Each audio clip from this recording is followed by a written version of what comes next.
mucho haber aceptado esta invitación de la Escuela de Gobernanza y Liderazgo de la Gobernación de Bolívar. Un saludo muy especial, lleno de mucha gratitud a Moisés. Como ustedes saben, pues celebramos el día de ayer 168 años de nuestro departamento y una forma de conmemorar esta fecha fue justamente pedirle a ese especialista en ciencias sociales, que sé que cualquier presentación que haga se quedaría corta con sus grandes méritos. Lo invitamos pues a que compartiera con nosotros algunas reflexiones justamente sobre esa historia del departamento. Están invitados pues muchas personas. Moisés es un público heterogéneo, de personas ávidas de conocer tantas cosas que tú nos vas a comunicar sobre el departamento. Angie, muchas gracias por organizar esta actividad. Te pido el favor que estés atenta. Las personas que deseen hacer algún aporte, alguna consulta, pues levantan la mano y Angie ordenadamente se las va pasando. Entonces, en nombre de la Gobernación de Bolívar, en el mío propio, Moisés, mil gracias, y aquí estamos con nuestra mente y nuestros oídos abiertos para escucharte con la seguridad que todo lo que fluye va a ser beneficioso para todos los que estamos interesados en conocer un poco más sobre nuestro departamento. Mil gracias. Doctor Posada, muchísimas gracias por su intervención. Justamente ese tema les quería tocar, y es que vamos a permitir que Moisés haga su intervención y posteriormente a ello será el mismo Moisés quien abra los micrófonos. En el chat pueden ir dejando sus preguntas para que no haya de pronto un desorden en la interacción, sino que al final de la presentación de Moisés pues vamos a tener ese pequeño espacio para las preguntas, y por supuesto Moisés nos va a regalar más de su tiempo para responder. Entonces, Moisés Álvarez Marín, bienvenidísimo a la Escuela de Gobernanza y Liderazgo de la Gobernación de Bolívar. Moisés es director del Museo y del Archivo Histórico de la ciudad de Cartagena, tiene estudios en ciencias sociales, archivística y museología. También es un distinguido como afrodescendiente desde el año 2016, docente universitario en las cátedras de Historia y Patrimonio, investigador sobre temas históricos y culturales. Moisés es nacido en Aracataca, Magdalena. Su padre y su familia paterna son cartageneros. Y bueno, lo tenemos aquí hoy para hablar sobre la historia, sobre un poquito más profundo sobre el departamento de Bolívar. Entonces, no siendo más, Moisés, bienvenido y muchísimas gracias por aceptar esta invitación. Adelante. Bueno, muchas gracias a la Gobernación de Bolívar.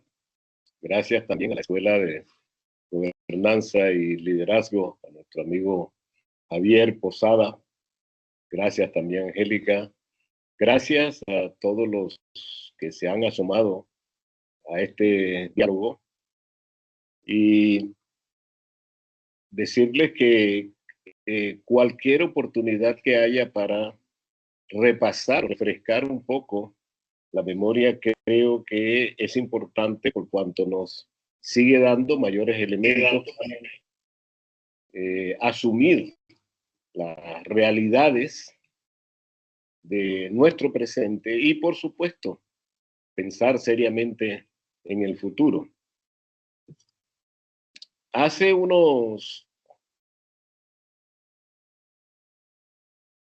A ver, ¿dónde está la...? Déjeme...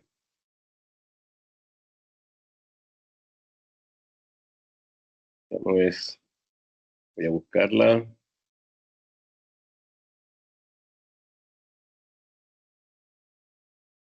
Bueno, creo que la tenía abierta, ¿no?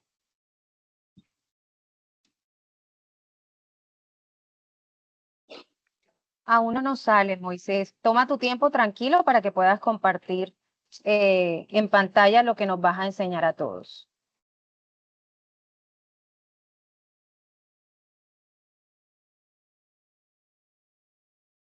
Es posible que la haya abierto.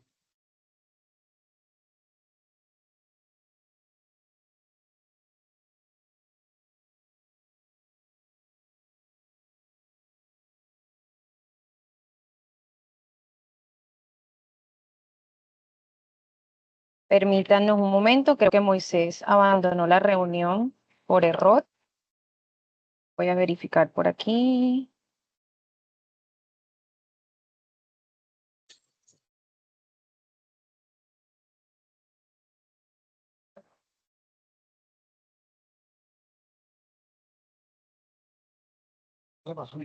Hola, Moisés, ya estás Aquí nuevamente estoy. con nosotros.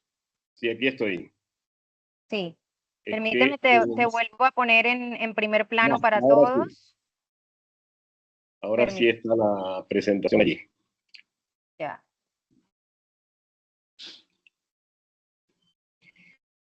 ¿Ya la pueden ver? Si pueden confirmar un par de personas si la ven, yo la veo perfectamente. Se ve a la perfección, Angie, señor Moisés. Buenos días. Muchas Muy bien. gracias. Pues hace unos pocos días,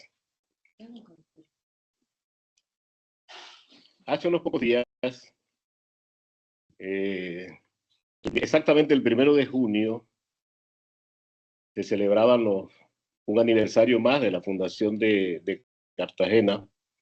Y hoy, 15 de junio, estamos celebrando otro aniversario más de la creación del primero estado y hoy departamento de Bolívar. Lo primero es invitarlos a todos ustedes a que juntemos esfuerzos porque realmente estamos hablando de una misma memoria. Cuando hablamos del departamento de Bolívar y nos remontamos un poquito atrás a la antigua provincia de Cartagena, pues estamos hablando de un pasado común para toda esta región. Desafortunadamente, por este manejo que le hemos dado a la historia, hemos venido cada día separándonos un poco y pensando que estos procesos son casi independientes. Pues la vida de Cartagena está conectada con la historia y con la vida de todo el departamento de Bolívar a lo largo de todo el tiempo. Y seguimos unidos, de tal manera que conocer estos antecedentes es conocer los cimientos de no solamente de la ciudad, sino también de todo este vasto territorio que hoy llamamos Departamento de Bolívar. Lo que conmemoramos, como el de ayer, 15 de junio de 1857, fue el momento el gobierno entonces de la Nueva Granada decidió, mediante la ley de 15 de junio, crear los estados federales. Es decir, este es el momento en que estamos justamente dando el paso hacia el sistema federal del país. Es decir, en el proceso de creación de nuestra nacionalidad, el Estado de Bolívar juega un papel muy importante y es parte esencial de ese proceso. También lo había sido antes, ya luego lo veremos, en el proceso de la propia independencia. Así que, sumados lo que habíamos hecho en el momento de la independencia y ahora a mediados del siglo XIX, con la creación del Estado, son pasos fundamentales, esenciales que hay que conocer para entender cómo se forma esta nacionalidad colombiana y cuál ha sido el aporte que desde esta región le hemos hecho a la formación de nuestro país. En este caso, el estado de Bolívar se forma con las provincias de Cartagena y Sabanilla, y la parte de Monpós dice que está al occidente del Magdalena, dice escuetamente la ley de 15 de junio de 1857. Y ese plano que tienen a la izquierda es una de las primeras cartas, se llamaban cartas coreográficas, ¿no?, que ordenaba hacer la autoridad de turno sobre todo el país. Y toda la extensión del estado de Bolívar es la que está marcada con el lápiz rosado, que es un vasto territorio. De igual manera, en cumplimiento de esa misma ley, piense que es en junio, pero ya en noviembre de 1857, estaba el Estado de Bolívar adoptando oficialmente dos de sus símbolos más tradicionales que todavía hoy siguen vigentes. Hubo una ley también del propio gobierno nacional de 16 de noviembre de 1857 que dispuso la creación de un escudo que ahí está relatado perfectamente y de la adopción de la bandera del Estado de Bolívar. En cuanto al escudo, pues en el artículo primero está debidamente descrito. ¿Qué pasó? En el cuartel de la derecha dice: llevará una palma de coco de su color natural sobre campo de oro. En el cuartel de la izquierda, 5 besantes de plana colocados en souter sobre campo de gules. En la parte superior del escudo llevará las aguas del Atlántico, ondeadas sobre azul, y una embarcación con las velas, todo de sal. El escudo llevará por timbre una águila azorada y en el pico una corona triunfal adornado con el timbre y escudo de un lambrequín con la forma parecida a las hojas de acanto. Como es natural, ustedes tienen ahí una imagen de una de las imágenes pues antiguas y otra de las imágenes ya recreadas también, donde pueden ver cómo se ha mantenido realmente bastante fiel el símbolo creado por la ley de noviembre de 1857, es decir, que todos los símbolos son esenciales, es decir, nacen también con el propio Estado de Bolívar en 1857. Igual la bandera, que dice que será de 3 bandas horizontales, la superior verde, la del centro amarilla y la inferior de color grana. Ahí creo que debe haber alguna equivocación porque el escudo dice otra cosa, ¿no? Bueno. En ese momento, cuando se crea el Estado de Bolívar, ese territorio comprendía los actuales departamentos de Atlántico, Bolívar, Córdoba, Sucre y San Andrés. Y tenía tiene una casa relajado.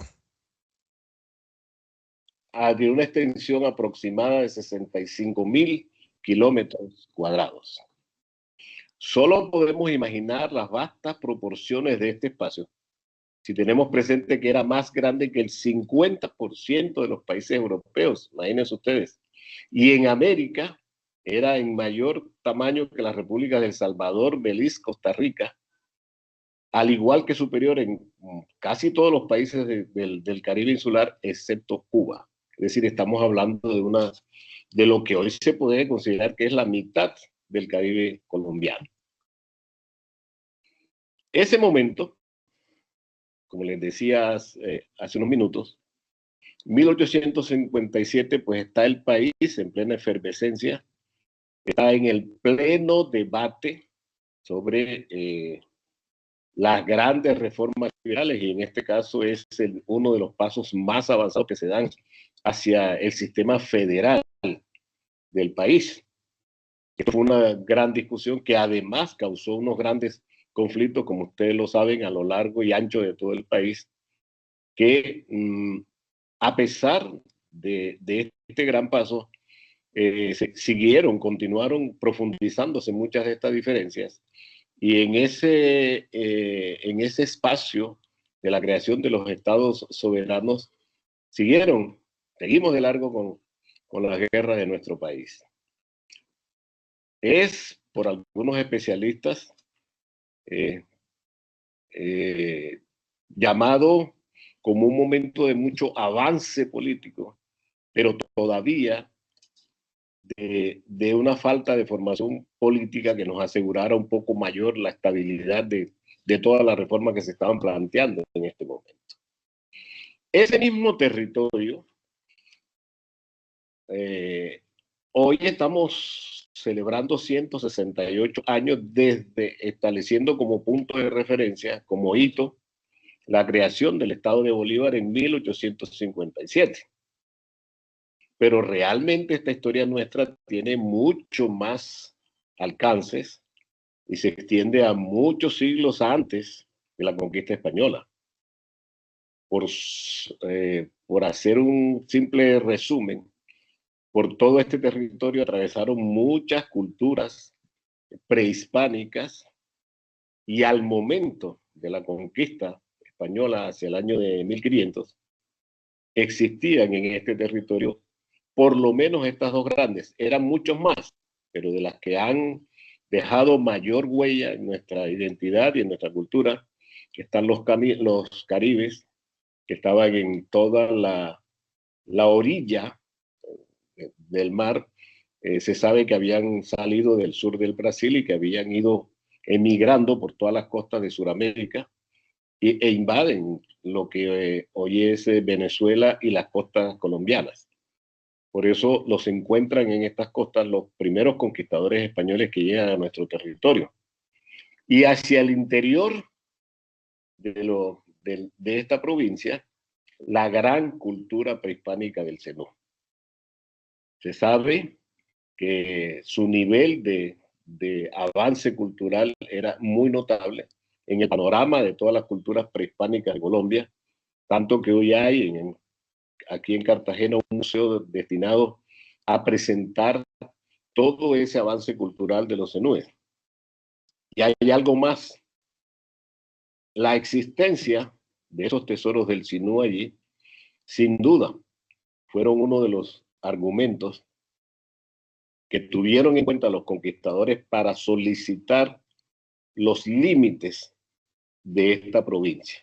Como ustedes saben, la conquista española fue fundamentalmente una empresa económica que se justificaba en la medida en que la explotación de este territorio podía ser productiva para los intereses de la corona. Y en este caso, el imán, el fuerte de esta provincia eran los tesoros del Zenú, a partir del hecho de que buena parte de su desarrollo cultural llegaron a hacerlo por ser grandes orfebres, sobre todo. Es decir, el Eso oro es lo que del, te conviene. el Eran oro, míos, eran mis muestras. el oro del Zenú es, en consecuencia, la gran motivación de los conquistadores españoles para venir a conquistar este territorio. Y fue tan claro esto que en el caso de la conquista de este territorio, como ustedes saben, pues la exploración de este territorio arranca desde los llamados viajes menores, pero luego ya la llegada a nuestras costas y el ingreso hacia el interior del continente se da alrededor del año de 1500. Y luego de un dilatado proceso de casi 30 años, que es cuando se producen por fin las primeras divisiones administrativas de las provincias de Santa Marta en 1525 y Cartagena en 1533. En el caso de Cartagena, todos estos primeros intentos, que fueron 3 o 4 antes de la llegada de Heredia en 1533, se estrellan con la ferocidad de los indígenas, en este caso los indígenas yurbacos, que eran como los grandes defensores de ese territorio, y muchas de las primeras expediciones fracasan allí. El mismo Heredia, en 1533, casi vuelve a fracasar, se enfrentó a los yurbacos y quedó bastante maltrecho. Y luego sí tuvo que armar otra nueva expedición para reducirlos y así poder dedicarse a buscar el territorio más apropiado para hacer la fundación de la ciudad. Esto es muy importante porque, como les decía al principio, la suerte, el nombre, toda esta historia de Cartagena está asociada no solamente a la ciudad, puerto, a la plaza fuerte, sino a toda la provincia. Es decir, el concepto de Cartagena, más allá de ser el puerto, más allá de ser la ciudad amurallada, es la gran provincia de Cartagena. De tal manera que el conquistador no solamente venía a hacer la fundación, que es lo que conmemoramos, y creo que lo conmemoramos como un hecho aislado. Es decir, el 1 de junio lo que conmemoramos es la llegada de Heredia y la fundación española. Y creo que esto debe trascender un poco más, en el sentido de que no solamente se trataba de hacer la fundación propia de la ciudad, sino también el dominio de un territorio dentro de los cuales habían además unas culturas indígenas que también deben ser reconocidas cuando hacemos este balance, cuando hacemos este recorrido cultural. Debemos destacar siempre la presencia de todas estas culturas prehispánicas. Es decir, que el acto concreto de la fundación debe ir más allá. Es tal vez el reconocimiento es la convocatoria a reconocer no solamente el dominio venido de Europa, sino también todas las culturas indígenas nuestras. En el caso de Cartagena, como ustedes saben, la primera expedición de Heredia llega en 1533, en enero, pero tiene que hacer un recorrido por el interior de la provincia, como ustedes lo ven en el cuadro de la derecha, en primer lugar para ir a saquear los tesoros del Sinú, que es lo que justifica su empresa, pero al mismo tiempo también para buscar el sitio más adecuado para construir el puerto de la ciudad. Por eso, desde enero hasta junio es cuando él puede regresar y hacer la fundación en el mismo sitio donde había partido en enero de 1533. Y ahí sí ya se hace el protocolo completo y toma posesión de no solamente de la ciudad, sino de este territorio. Para ir adentrándonos en hitos importantes de nuestra historia y de nuestra cultura. En el siglo XVII, y como desarrollo de todo este proceso, también en el territorio que hoy ocupa el departamento de Bolívar, se hizo la construcción de una de las obras más importantes no solamente para el país, sino también para nuestra región. Se trataba de conectar el puerto de Cartagena con el río Magdalena, que siempre ha sido la arteria comercial y vital del país. Había una gran dificultad y desde el siglo XVI se comienza a estudiar distintas alternativas para hacer esa conexión. Hay varios proyectos, pero por fin, solo a mediados del siglo XVII, el gobernador Pedro Zapata de Mendoza, que fue el mismo que construyó la primera fase del castillo de San Felipe de Barajas, decide arrancar esta obra. Una obra realmente difícil, una obra increíble para su momento. Así que en tan solo 6 meses se logró trazar y hacer el canal que unía a una serie de lagos, de lagunas y caños en una extensión de casi 130 kilómetros. Gracias a eso, el comercio de Cartagena se pudo conectar con el resto de la provincia y con el resto del país en ese momento.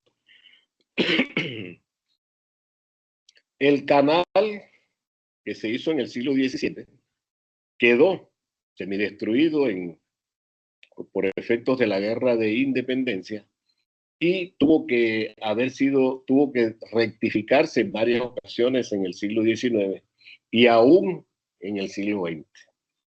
Y en este momento en que estamos hablando, 2025, hay un gran proyecto de recuperación del canal del dique en manos del gobierno nacional y mientras tanto el propio canal está al servicio del turismo. Como ustedes saben que se están ensayando la posibilidad de conectarse con todos los pueblos del interior con la otra gran capital de este territorio que es Mompox y, por supuesto, con Barranquilla. Así que esa obra, que es un hito histórico, constituye hoy una de las piezas fundamentales de la vida y del futuro de muchas de estas poblaciones y del turismo, no solamente nacional, sino internacional. El otro aspecto interesante que ocurre en el interior del territorio de Bolívar es lo que podríamos decir la gran epopeya de Palenque. Por obra y gracia de su condición de puerto y de ser uno de los más estratégicos de los establecidos en España en esta parte, especialmente durante el siglo XVII, Cartagena se convierte en uno de los principales puertos de entrada de la mano de obra africana esclavizada. Y desde el principio esto también llama a que los negros esclavizados intenten rebelarse desde el primer momento.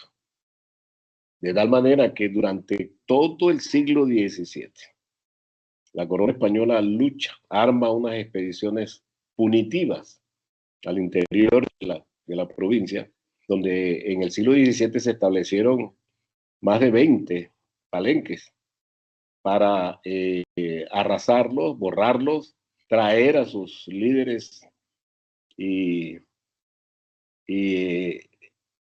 castigarlos en plaza pública como escarmiento para evitar la fuga masiva de los esclavos.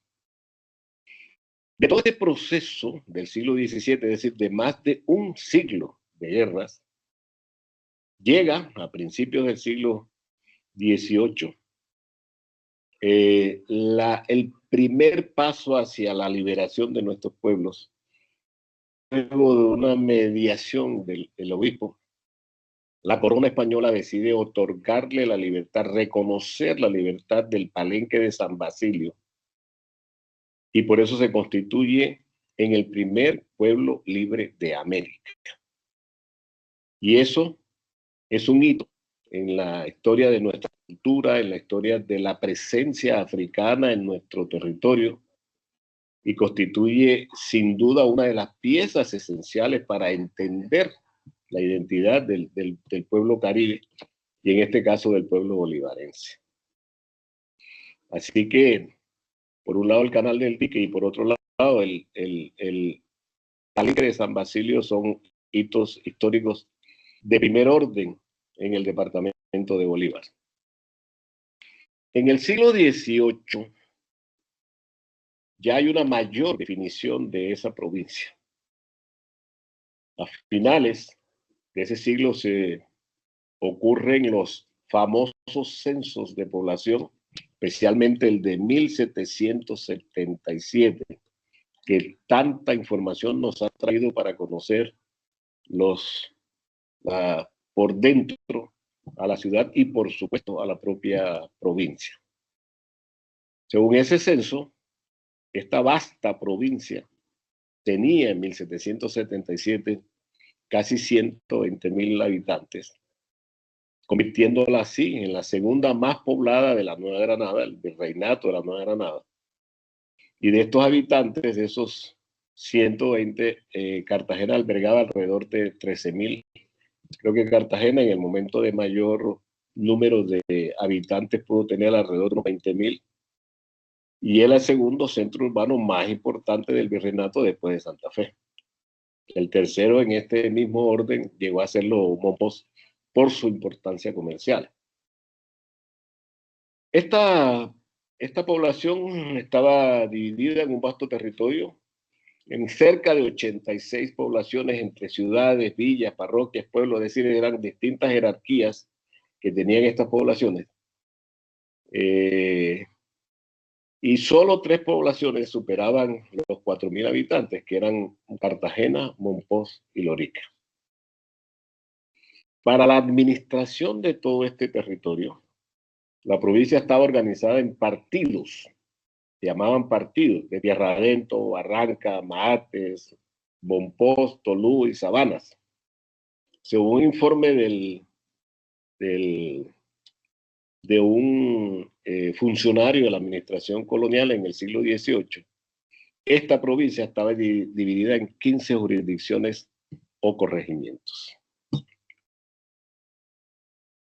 Aspecto importante para conocer la evolución de este territorio de lo que hoy es el departamento de Bolívar fue el repoblamiento que hubo en la segunda mitad del siglo XVIII. Por efectos de las reformas que emprenden los Borbones, que tocan todos los órdenes de la vida de América, especialmente el económico, y en el material, por supuesto, la elevación del rango, por ejemplo, de la Plaza Fuerte de Cartagena, las construcciones coloniales, las casas cartageneras, el control de los impuestos.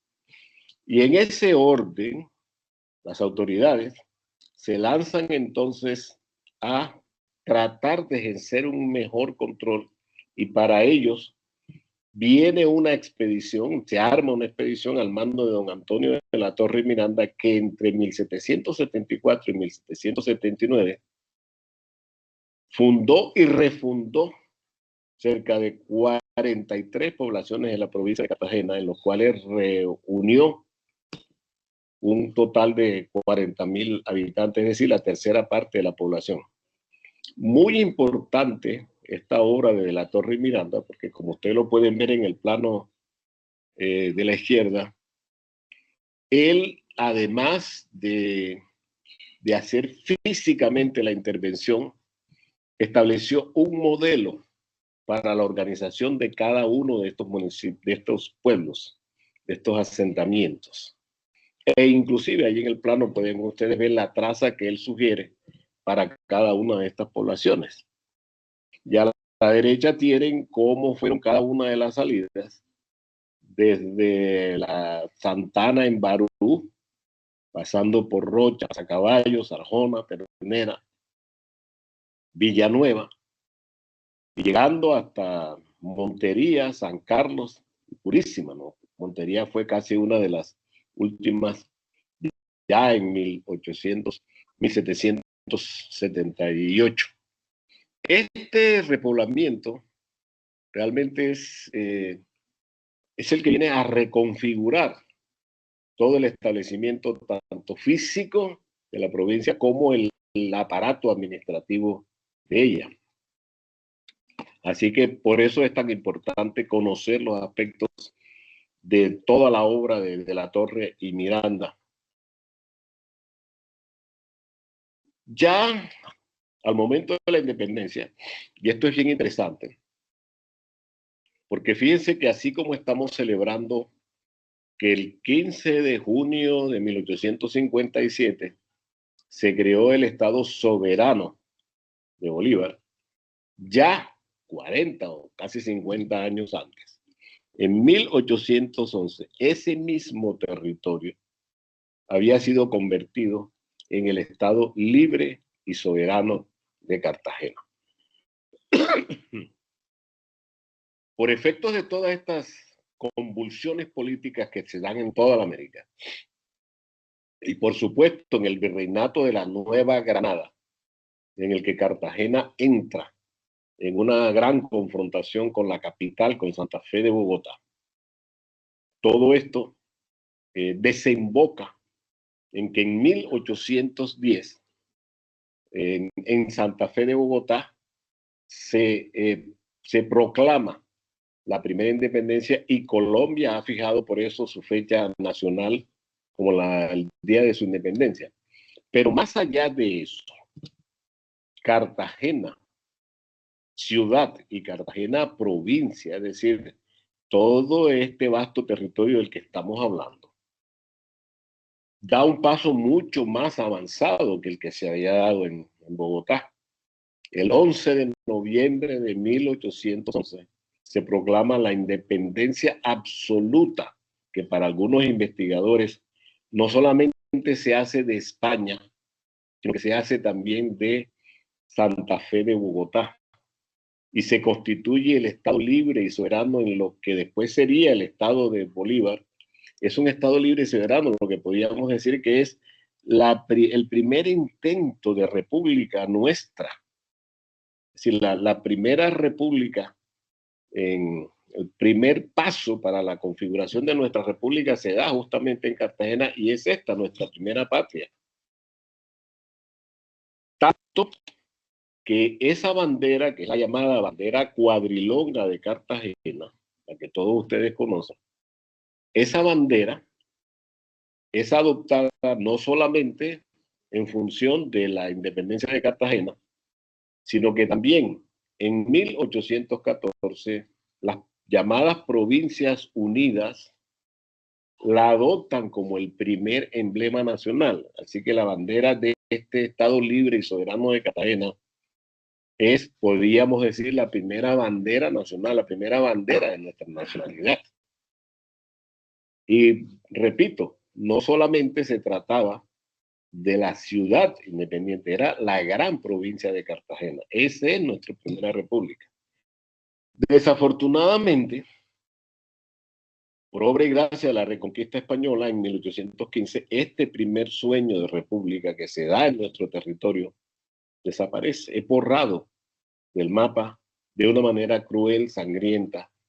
Y no solamente Cartagena ciudad, Cartagena, toda la provincia, sufrió el rigor de los estragos y de la intervención del ejército español al mando de Morillo. Fueron casi 10.000 hombres que armó la corona española para reconquistar nuestro territorio, debido a que allá en España ellos también habían reconquistado su trono, que había quedado usurpado por los franceses. Ellos regresan al trono y entonces miran hacia acá y deciden desconocer lo que ya nosotros habíamos avanzado. De tal manera que este Estado libre y soberano desaparece completamente, es decir, Cartagena es arrasada. Muere casi la mitad de la población de la ciudad, pero otro tanto ocurre en toda la provincia. Pueblos como Turbaco son arrasados. Turbaco fue incendiado, fue borrado del mapa. Y los turbaqueros tuvieron que refugiarse en Cartagena, y muchos otros pueblos vecinos también tuvieron que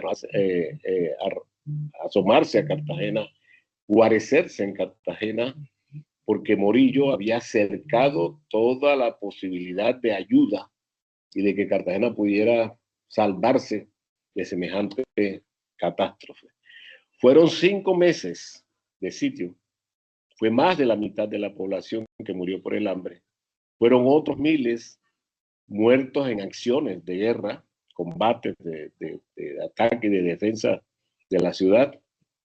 Y en 1816 fueron fusilados no solamente los que conocemos hoy como los mártires de Cartagena, sino muchos otros cartageneros de provincia que también participaron activamente en esto. De tal manera que este primer sueño queda anulado para nuestra historia, desafortunadamente. La creación del Estado de Bolívar en 1857 es un poco el sueño lejano que habíamos tenido en el Estado Libre y Soberano de Cartagena de 1811.